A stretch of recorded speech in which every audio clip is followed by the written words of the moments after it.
total 6 people were shot, with one victim, Tony Brown Jr. He was deceased. And the criminal prosecution has already started from that deadly shooting on Youngstown's south side. Tonight we've learned a person still being treated in the hospital has been charged with murder. 27 First News reporter Jerry Ricciuti spent the day talking with investigators and prosecutors, and they tell us police think this is a case of retaliation against the wrong man. It's our top story tonight. Tonight, 36-year-old Daniel Harris of Youngstown remains hospitalized under guard, charged in last night's shootout that left 1 dead and 5 others wounded, including Harris himself. Police were called to the Southern Tavern on Glenwood just before 11 Monday.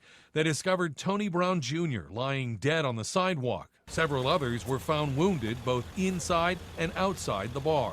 Daniel Harris, who was also shot, approached Mr. Brown and a group that were standing outside of the Southern Tavern.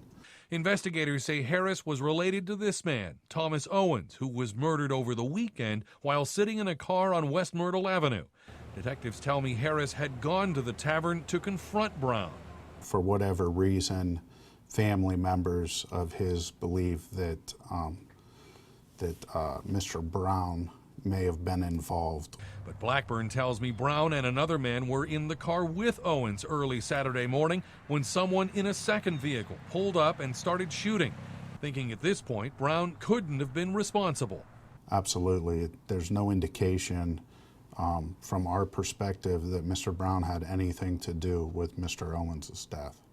Meantime, the city's mayor tells us the bar has not been a trouble spot, thinking this is an isolated incident.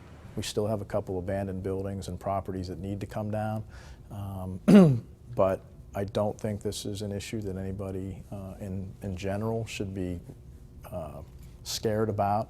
While the survivors all remain hospitalized, 2 of them in critical condition, Harris is expected to face murder and other charges when he's released.